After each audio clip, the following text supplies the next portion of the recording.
Halo kawan pajak, berjumpa lagi bersama saya Natalia di podcast 327 Ojak Obrolan Pajak.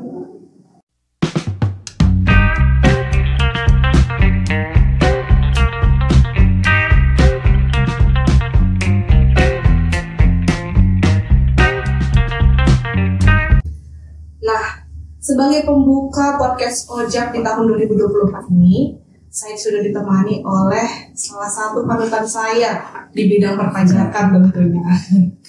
Siapa lagi kalau bukan Bapak Kepala Kantor Pelayanan Pajak Pratama Curug, Bapak Imam Kaswali. Halo Bapak. Halo Mbak Nata. Gimana kabarnya Pak? Alhamdulillah baik Mbak Nata, dan saya harap kawan-kawan pajak semua juga dalam keadaan sehat walafiat dan bahagia. Amin. Dalam episode ini kita akan membahas terkait reformasi perpajakan dari masa ke masa ya Pak? Iya betul sekali Pak ya.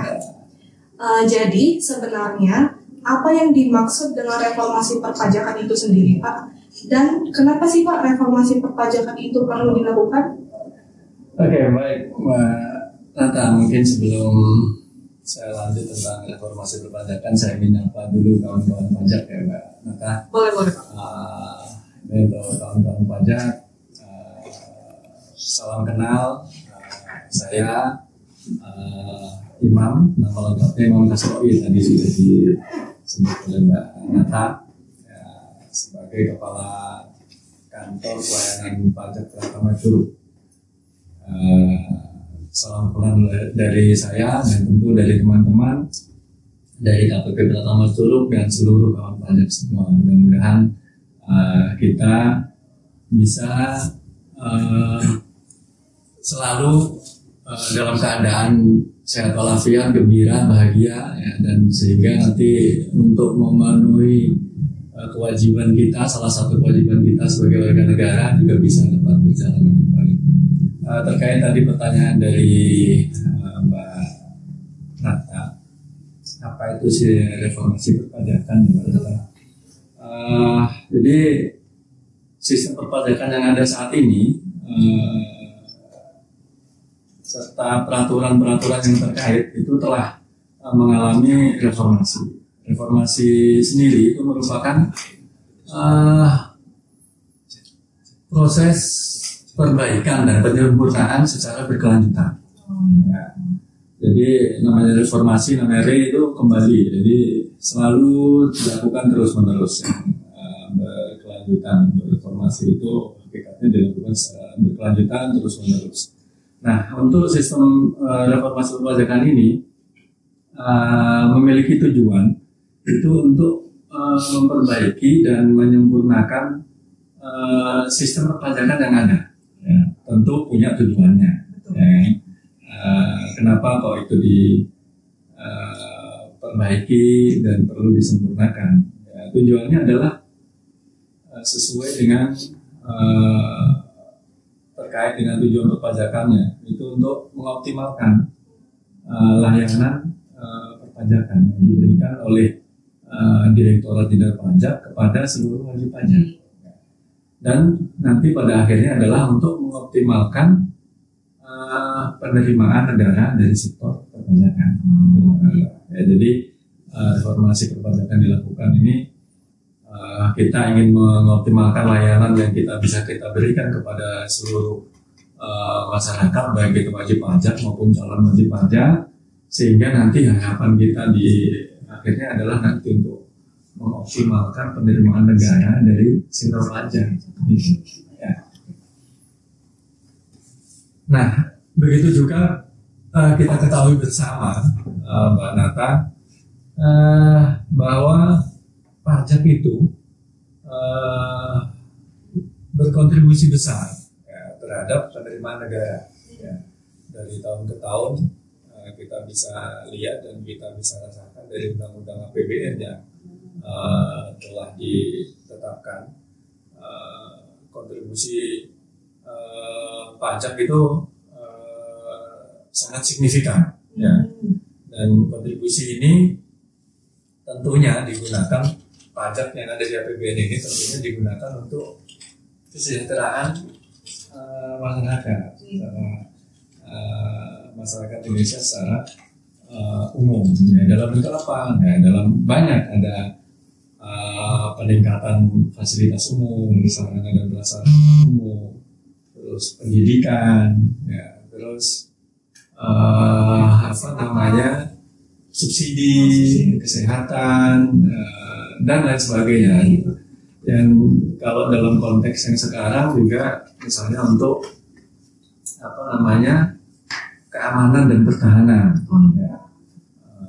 Mengingatnya untuk saat ini global agak sedikit panas suasananya, tentu kita harus meningkatkan kewaspadaan dari sisi keamanan dan pertahanan, dan ini membutuhkan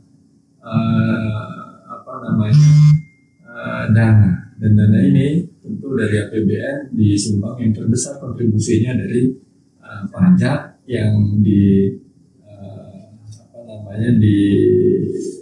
dibayar oleh seluruh masyarakat Indonesia yang telah memenuhi persyaratan. Begitu juga Mbak Nata, untuk reformasi ini harapannya itu dapat meningkatkan kepatuhan tax compliance dari wajib pajak melalui sistem yang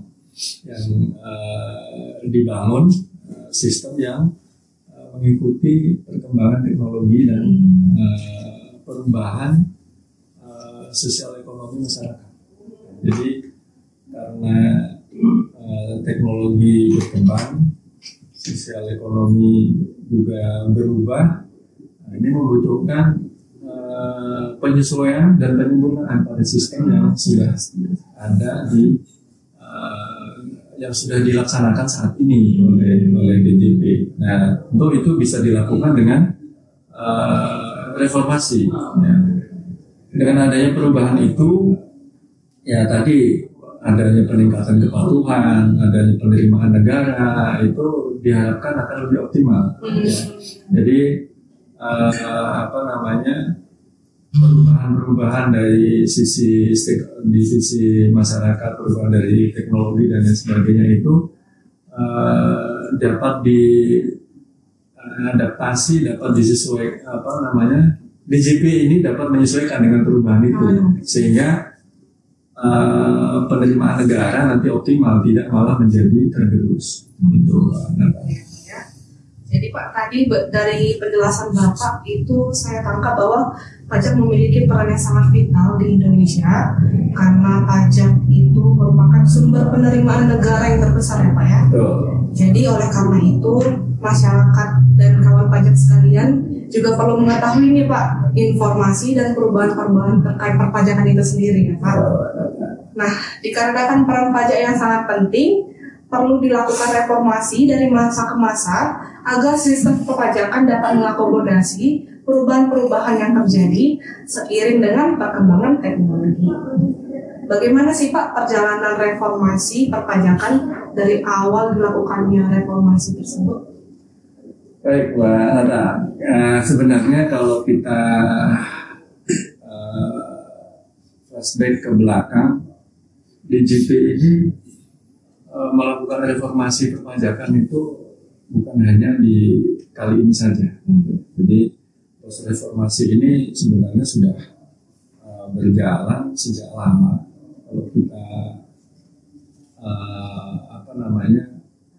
flashback kembali, itu reformasi perpajakan itu dimulai sejak tahun 1983. Ya, 1983. Pada saat itu reformasi ini bisa dibilang yang paling mendasar, karena merubah sistem perpajakan kita yang dulu itu dari official assessment menjadi self assessment. Nah, jadi dengan tahun 83 itu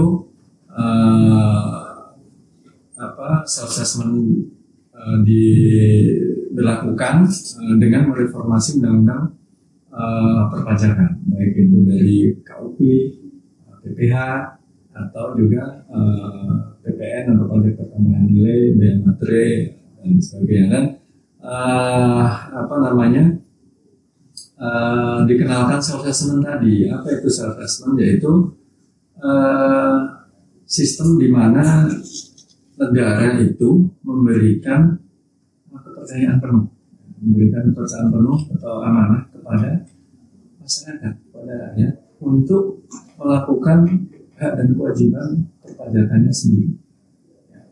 Jadi hak kewajiban perpajakannya meliputi mendaftar, menghitung, ya, memperhitungkan, ya, menyetor dan melapor kewajiban perpajakannya sendiri tanpa menunggu fiskus atau petugas itu menghitung dan menentukan pajaknya untuk berapa yang harus disetor.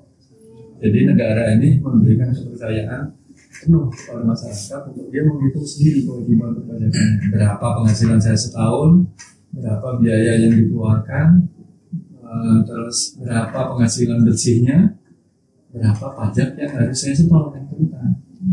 Kemudian dari yang terutang itu saya sudah dipotong oleh pihak lain nggak? Nah itu memperhitungkan.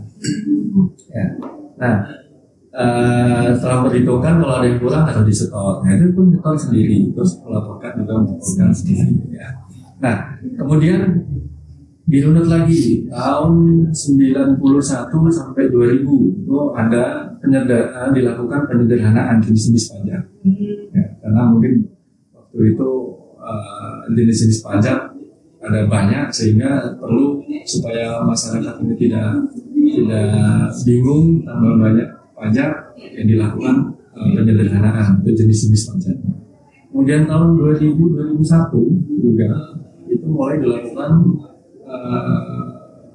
reformasi perpajakan berupa birokrasinya, ya, yang berfokus ke penguatan institusi, ya, tapi berbasis data dengan harapan fiskus itu yang bisa menjadi lebih berintegritas.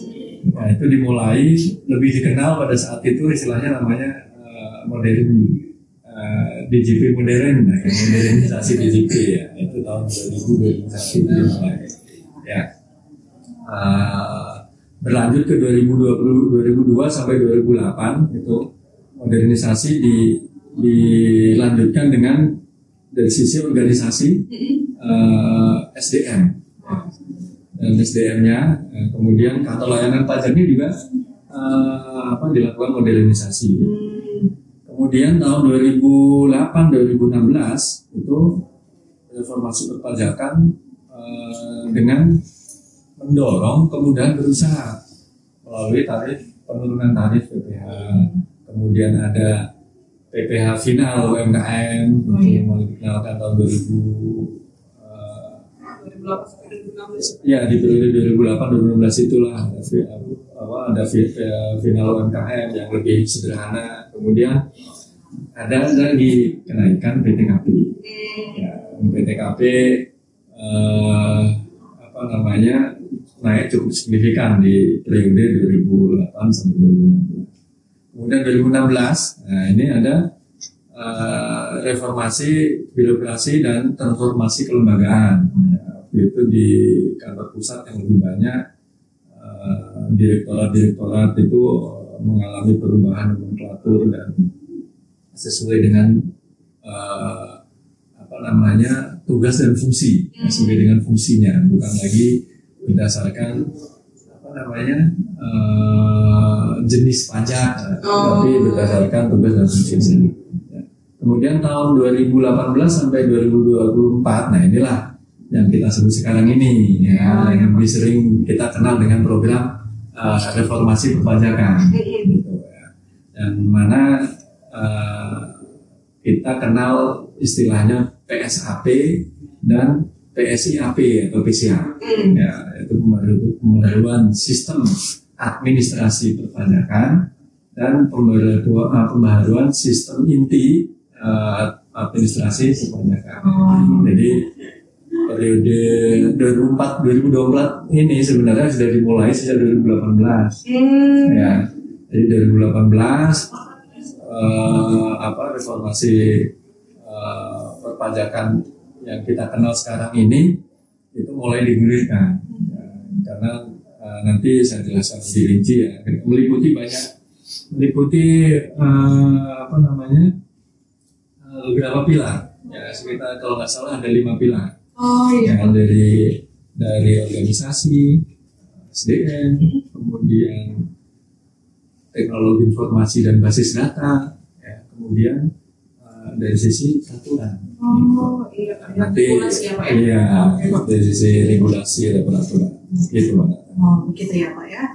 Jadi dalam reformasi perpajakan kurun waktu 2018 sampai 2024 itu adalah istilah PSIAP atau PSIAP ya Pak ya, yang merupakan singkatan dari Pembaruan Sistem Inti Administrasi Perpajakan. Agak panjang ya.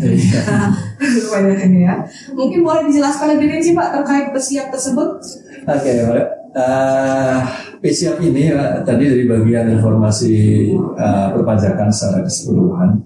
Jadi kan secara umum kita bagi dua, tadi ada PSAP, Pembaruan Sistem Administrasi Perpajakan, dan PSIAP, Pembaruan Sistem Inti, ya, Sistem Inti Administrasi Perpajakan.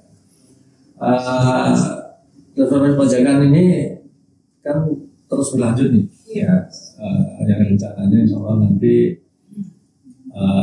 tahun ini ya sekitar per 1 Juli ya itu akan kita gulirkan, kita jalankan ya, mulai 1 Juli. Berlanjut terus yang tentu kita sebut dengan tadi PSIAP, Pembaruan Sistem Inti Administrasi Perpajakan. Ya.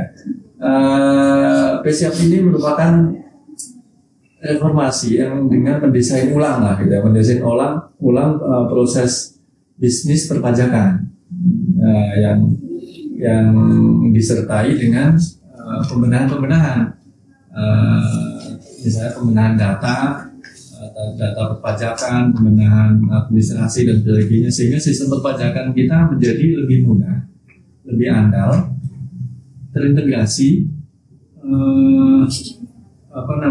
dan optimal untuk apa? Untuk memberikan pelayanan kepada wajib pajak.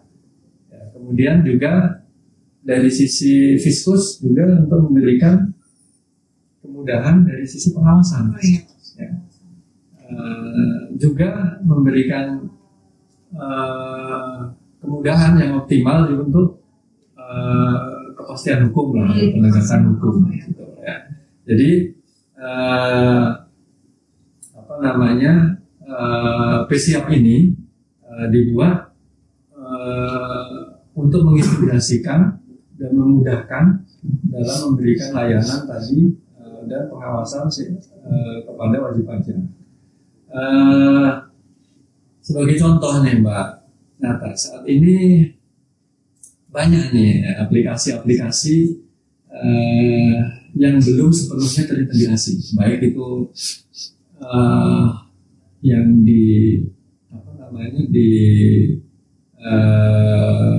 dilakukan atau digunakan oleh wajib pajak maupun oleh petugas pajak itu sendiri. Ya, kalau untuk wajib pajak misalnya ada DJP online, ada e-Bupot, ya kan?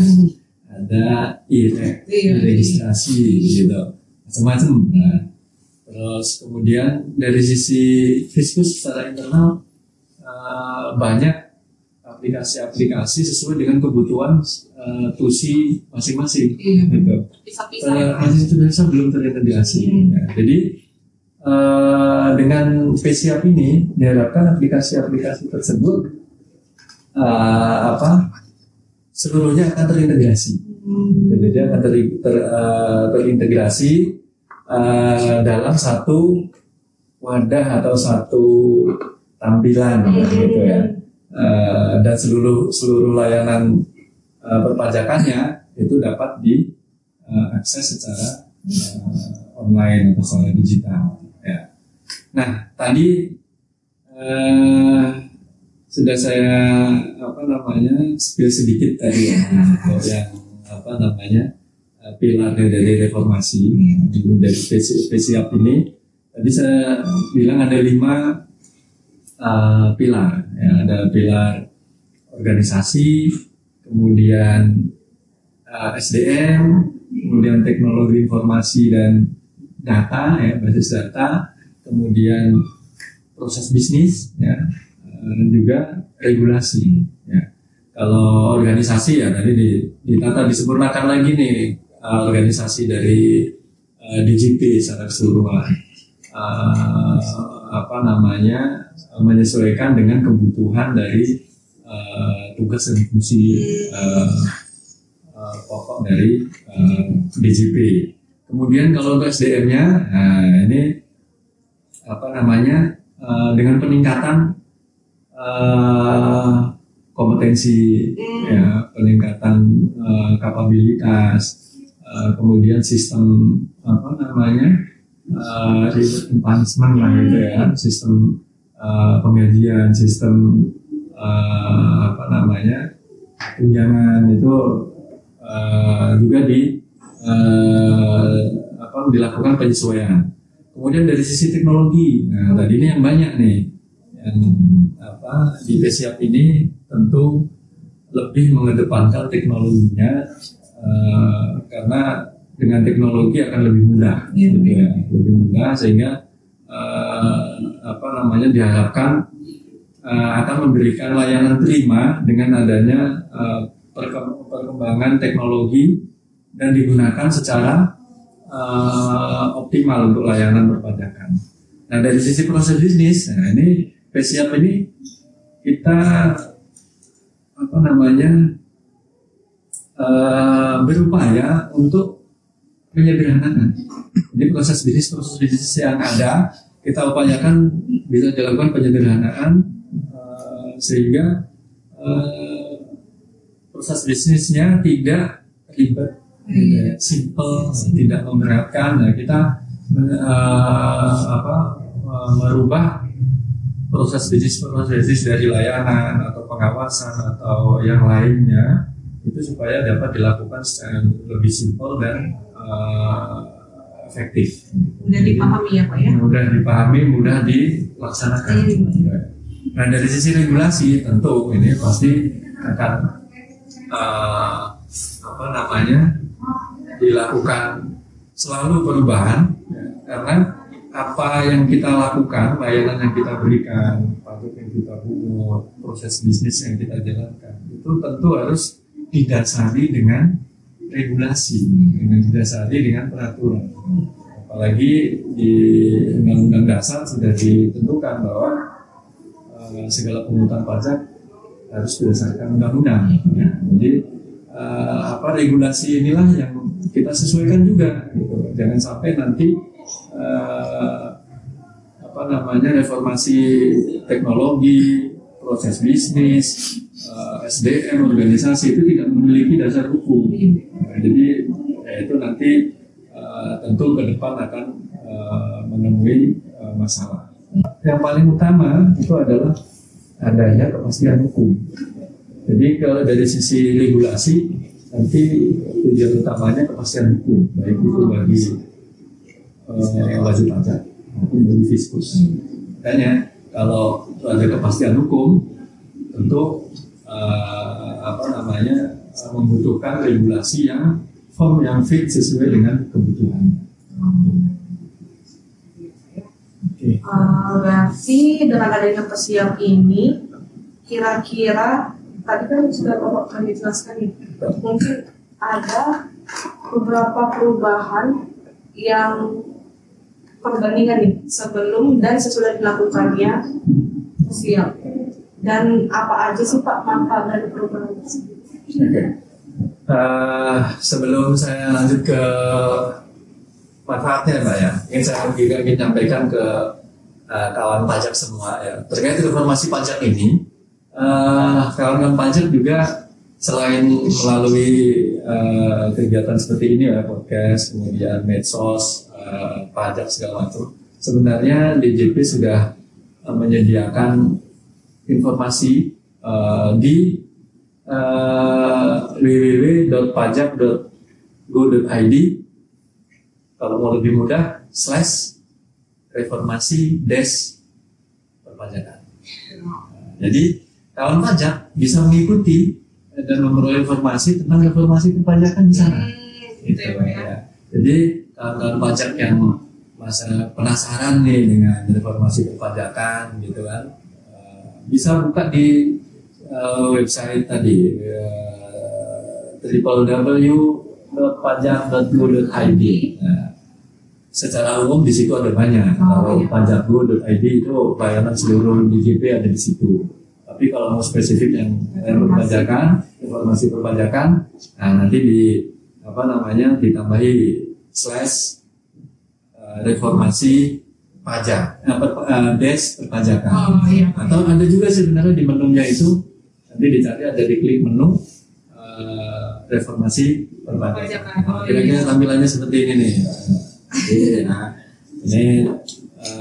Ini di pajak.go.id /reformasi-perpajakan. Jadi kawan pajak silakan ikuti tentang reformasi perpajakan dan informasinya di tautan yang ada di www.pajak.go.id.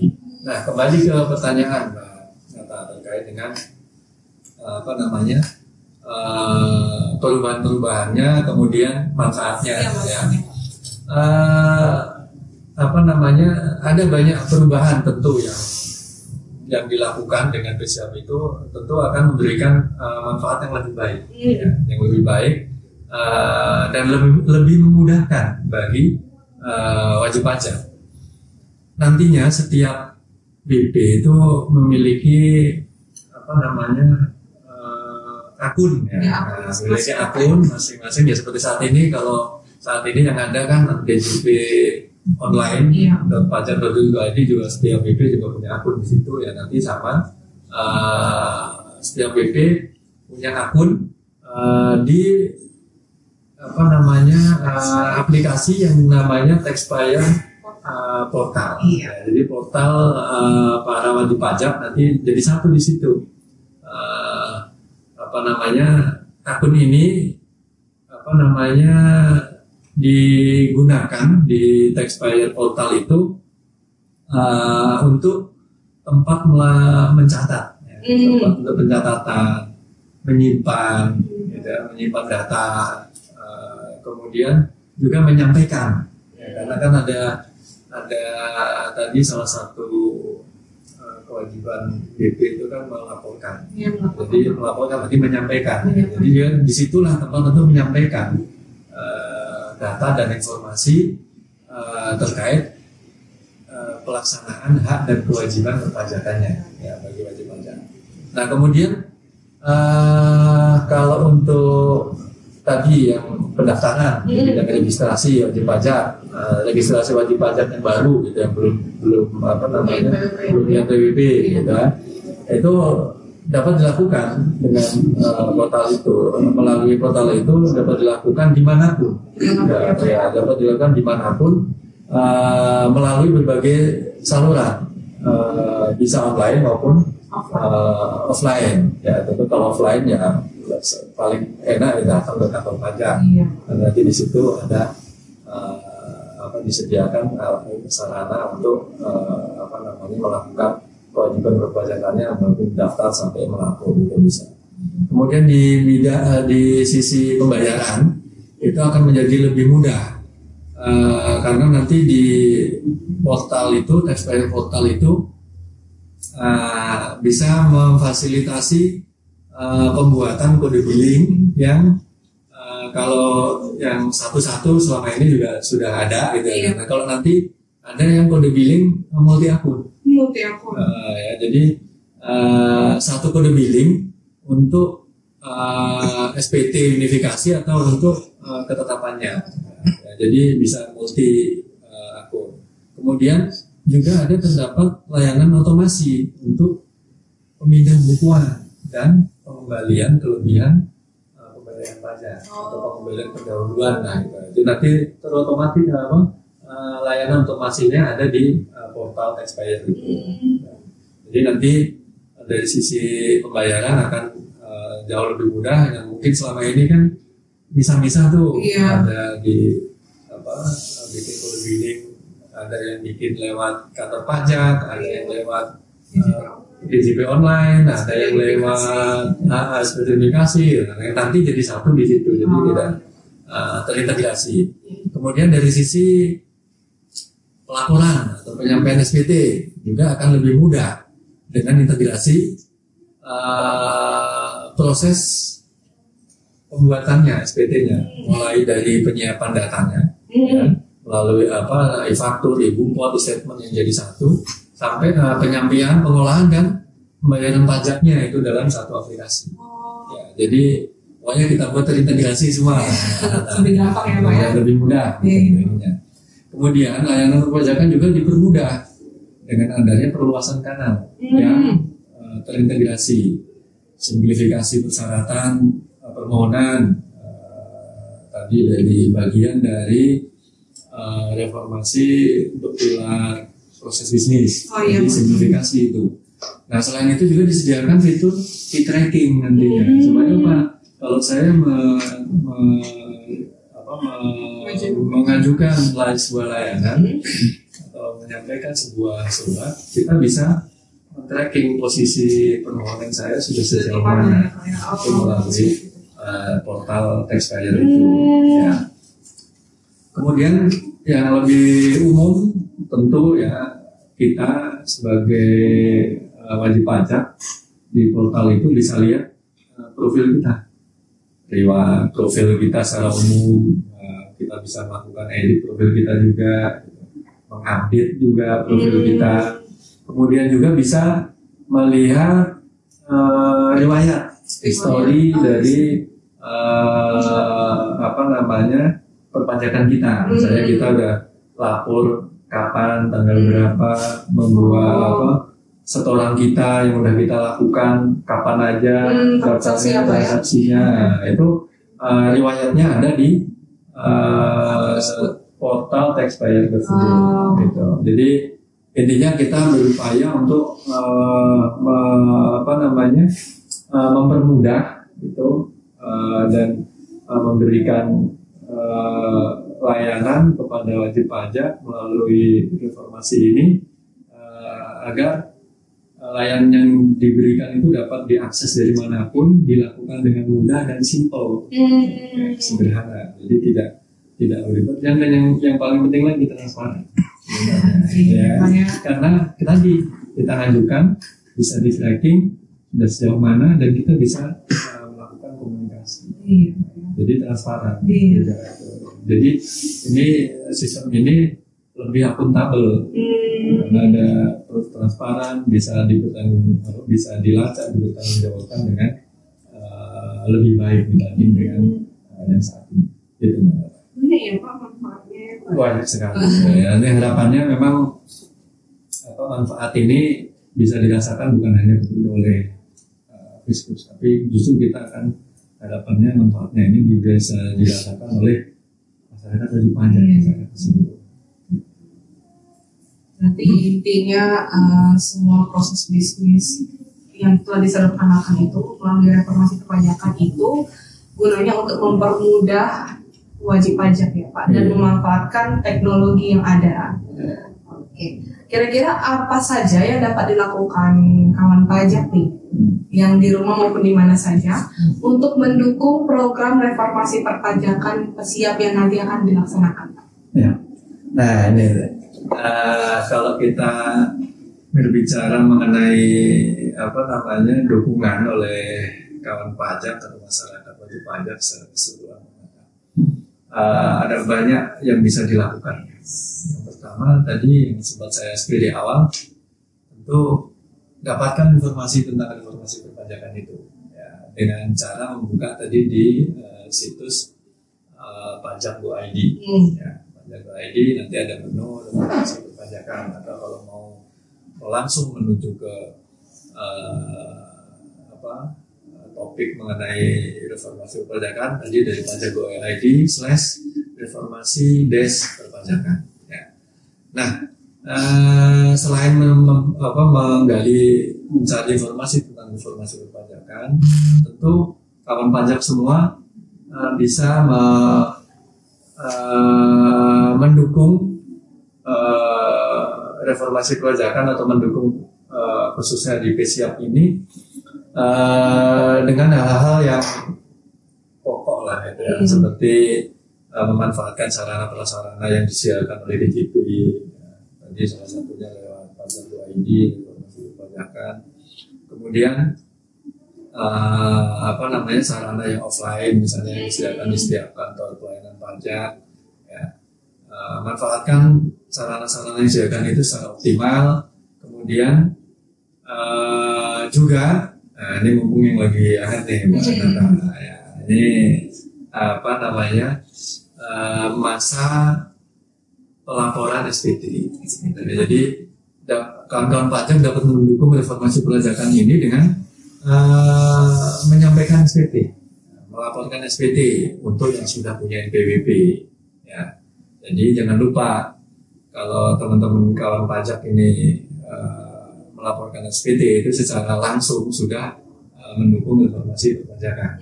Ya. Menyampaikan SPT tahunannya. Kemudian juga karena kita salah satu dari reformasi perpajakan ini Mbak Nata, bahwa kita mendukung pemerintah program satu data. Ya. Ke depan kita menggunakan identitas tunggal untuk orang pribadi itu menggunakan NIK semua. Jadi nomor induk kependudukan itu kita gunakan sebagai dukungan DJP secara nyata terhadap program pemerintah dengan satu data itu. Jadi kita tidak menggunakan identitas yang bermacam-macam. Kalau yang kemarin kita ada NPWP sendiri, nah untuk dengan reformasi perpajakan ini nanti kita identitasnya menggunakan NIK untuk orang pribadi. Nah, karena menggunakan NIK, kawan pajak bisa mendukung reformasi perpajakan ini dengan cara melakukan pemadanan antara NIK dengan NPWP. Jadi itu salah satu dukungan nyata dari kawan pajak terhadap reformasi perpajakan. Karena nanti kalau tidak dilakukan pemadanan antara NIK dan NPWP, nanti salah satu konsekuensinya adalah akses layanan dari pemerintah secara umum mungkin bisa terhambat. Misalnya kita melakukan mengajukan izin mendirikan bangunan atau izin berusaha melalui pelayanan publik yang disediakan oleh Pemda. Nah, nanti NIK itu akan mengecek ke sistemnya DJP tentang pemenuhan kewajiban perpajakannya dengan NIK itu. Jadi kalau belum dilakukan pemadanan NIK itu dengan NPWP, pasti nggak connect atau direspon oleh server DJP bilang bahwa itu tidak sesuai atau kewajiban perpajakannya tidak dilakukan dengan benar atau justru tidak valid. Jadi harus dilakukan pemadanan dulu nih sebelum PSIAP ini di launching. Jadi kawan-kawan pajak yang belum melakukan pemadanan NIK menjadi NPWP itu segera lakukan pemutakhiran profil pajak di Pajak.id atau di DJP online .pajak.go.id dengan memperbarui profil, kemudian lakukan pemadanan NIK menjadi NPWP. Pastikan sampai hijau ada tulisannya valid. Statusnya valid. Tadi kita bahas, tadi Bapak bilang lagi masa SPT tahunan. Ya. Berarti kita bahas SPT tahunan sedikit. Oke. Jadi lagi ya. Agak turun jalur ya Pak ya. Nah, itu masih bagian. Kira-kira untuk SPT tahunan sendiri, karena ini masanya nih Pak, ada jangka waktunya nggak ya Pak? Nah, Ini untuk SPT tahunan ya Pak. Pasti ada. Cuma sebelum saya jelaskan tentang jangka waktunya, gitu ya. Saya akan bahas sedikit tentang SPT tahunan. SPT tahunan, kalau SPT, tahu nggak singkatannya SPT tahunan? Pernah mikir ya Pak ya, surat pemberitahuan. Iya betul. Jadi kalau SPT sebenarnya SPT kalau kawan pajak ya itu singkatannya bukan surat pemberitahuan tahunan, tapi cuma surat pemberitahuan. Jadi SPT itu surat pemberitahuan. Nah surat pemberitahuan itu ada surat pemberitahuan tahunan disebut SPT tahunan, ada surat pemberitahuan masa disebut SPT masa yang lebih dikenal tiap bulanan. Nah SPT itu surat pemberitahuan itu merupakan media yang digunakan sebagai sarana untuk menyampaikan atau melaporkan kewajiban perpajakan. Jadi kita mau lapor kewajiban perpajakan kita. Tadi misalnya saya setahun penghasilan saya katakanlah misalnya setahun itu 60 juta misalnya. Terus dari 60 juta itu karena saya karyawan atau pegawai, saya sudah dipotong oleh bos saya, itu sekitar misalnya 500.000. Nah, kemudian yang sudah dipotong itu saya laporkan, medianya adalah SPT. Jadi SPT itu sebenarnya media atau yang digunakan sebagai sarana untuk melaporkan kewajiban perpajakan kita, kewajiban perpajakan wajib pajak. Nah, kalau tadi untuk SPT tahunan itu digunakan sesuai namanya itu kan tahunan, digunakan untuk melaporkan kewajiban perpajakan dalam satu periode 1 tahun, gitu. Ya, jadi dalam 1 tahun itu yang kita laporkan isinya di dalam. Nah, SPT tahunan ini secara umum kita bagi dua kelompok. Itu untuk SPT tahunan bagi wajib pajak orang pribadi dan bagi wajib pajak badan. Jadi, nah ini untuk jenis pajak penghasilan. Oh iya. Ya, pajak penghasilan. Jadi pajak SPT tahunan itu hanya digunakan untuk melaporkan pajak penghasilan. Makanya nama lengkapnya sebenarnya surat pemberitahuan tahunan pajak penghasilan atau SPT tahunan PPH PPH. Ya. Nah, karena tadi ada 2 untuk orang pribadi dan badan, disingkat SPT tahunan PPH OP untuk orang pribadi dan SPT tahunan PPH badan untuk badan. Nah, untuk OP sendiri, SPT tahunan PPH OP itu ada 3 jenis formulirnya, yang diberi kode 1770, 1770S dan 1770 SS. Jadi 1770 itu untuk kode untuk SPT tahunan PPH OP yang non karyawan atau non pegawai. Jadi kalau pengusaha pekerjaan bebas ya, yang misalnya dokter, kemudian pengacara, penyanyi, akuntan, PPAT, ya, terus pedagang yang besar ya, ataupun pedagang-pedagang yang eceran, yang dia bukan posisinya sebagai karyawan, bukan sebagai pegawai. Itu pakai 1770 saja. Ya, kemudian yang kedua 1770S.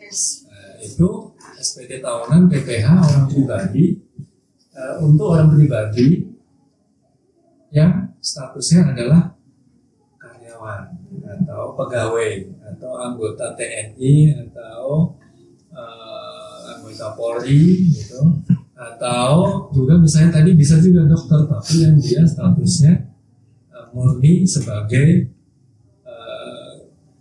PNS atau pegawai di suatu daerah atau rumah sakit. Ya, jadi yang pokoknya statusnya dia sebagai pegawai atau sebagai karyawan itu menggunakan 1770S atau SS. Ya, jadi S atau SS. Yang ketiga tadi SS ya. Jadi gunakan yang karyawan itu, yang pegawai itu S atau SS. Kapan kita menggunakan yang S? Kapan kita menggunakan yang SS?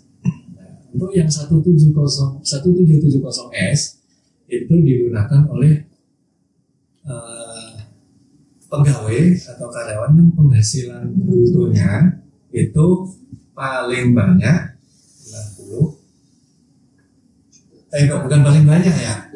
Lebih dari 60 juta. Ya, itu yang S itu lebih dari 60 juta.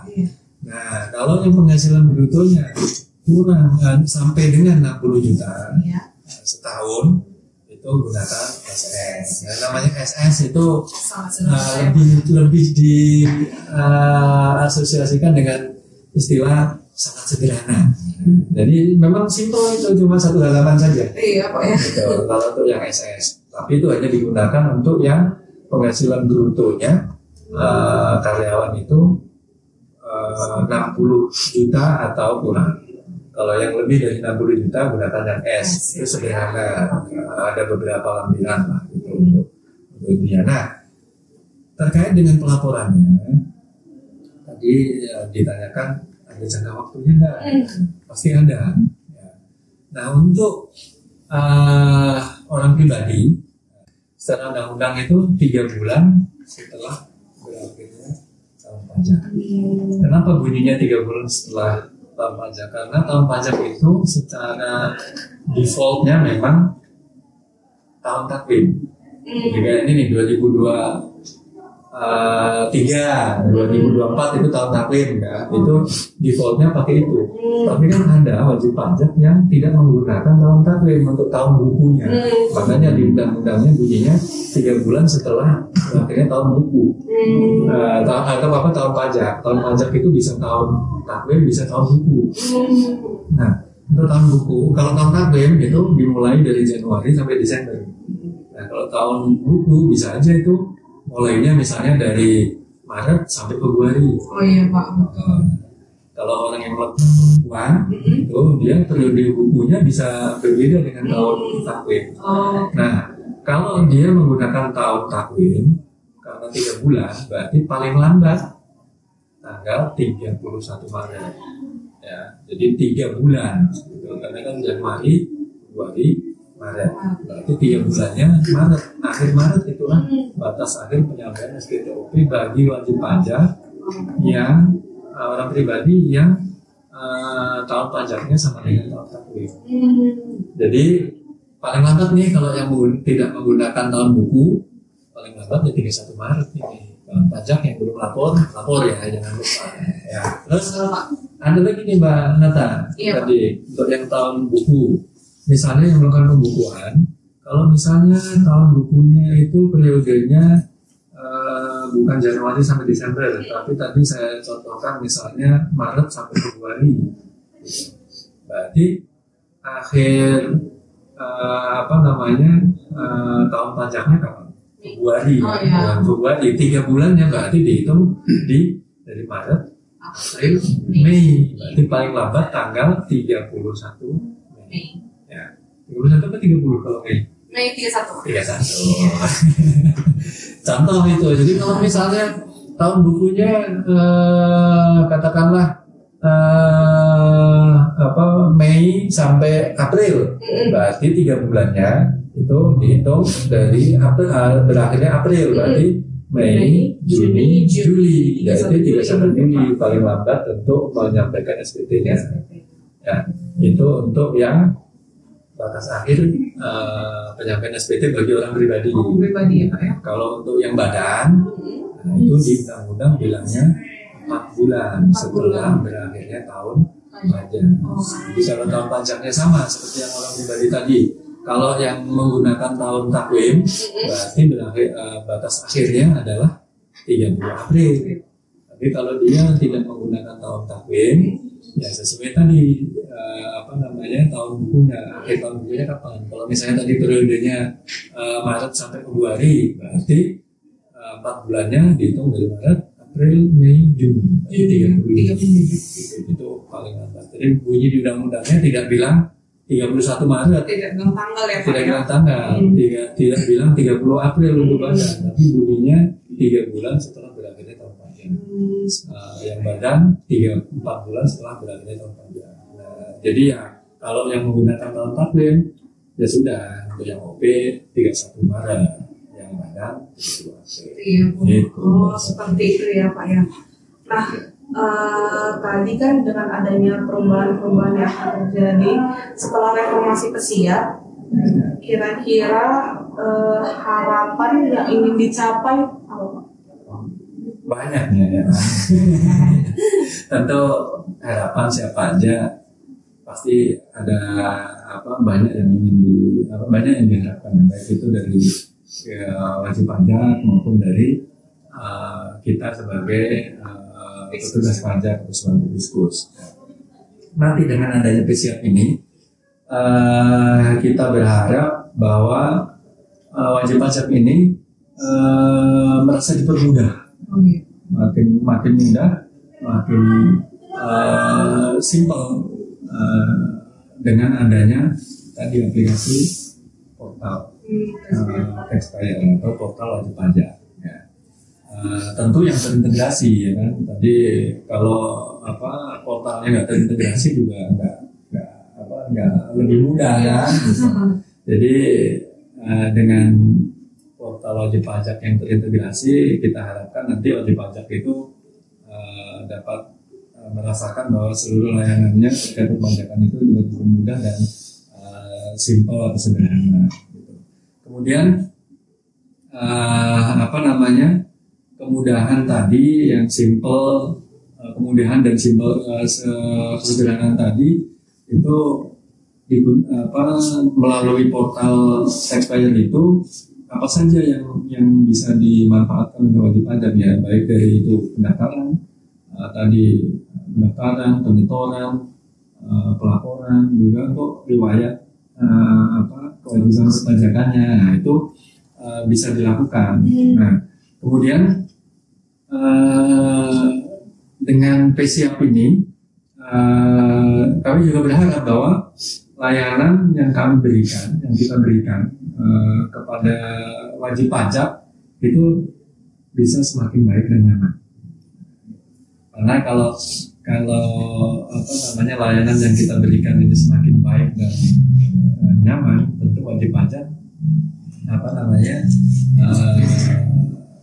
akan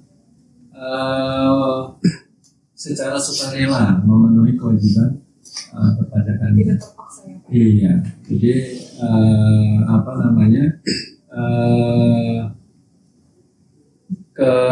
kepatuhan melaksanakan kewajiban perpajakannya ini akan diharapkan akan lebih baik dan meningkat.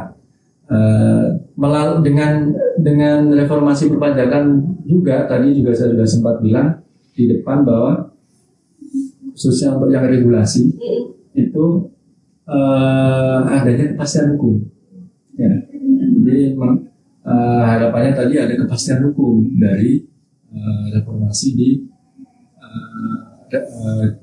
regulasi atau di sisi peraturan. Nah, harapan kita tadi secara umum karena layanan sistem sudah terintegrasi, prosedurnya sederhana, kemudian terintegrasi, ya, ada kepastian hukum. Ya, harapan kita tentu tax compliance ke depan akan lebih meningkat, ya. Sehingga kalau tax compliance meningkat akan meningkatkan pendapatan negara dari sektor pajak. Nah, kalau pendapatan sektor pajak meningkat, tentu APBN kita menjadi sehat. Jadi Kalau APBDN kita sehat, tentu harapannya Indonesia menjadi sejahtera. sangat ini besar ya Pak manfaatnya, Iya. harapannya juga ya Pak ya. Semoga reformasi perpajakan siap ini dapat segera diimplementasikan dan Amin. harapan-harapan tadi dapat terkabul ya Pak ya. Nah, demikian pembahasan reformasi perpajakan dari masa ke masa bersama saya dan Bapak Imam Kasroi yang kalau kata zaman sekarang Pak, isinya daging semua. Oh, nice. Ada tulang ini. Nah, karena ada tulangnya ini sangat padat ya Pak ya, dan sangat bermanfaat. Semoga dengan adanya pembahasan ini, kawan pajak lebih mengenal dan pastinya lebih memahami reformasi perpajakan serta lini masanya ya Pak ya.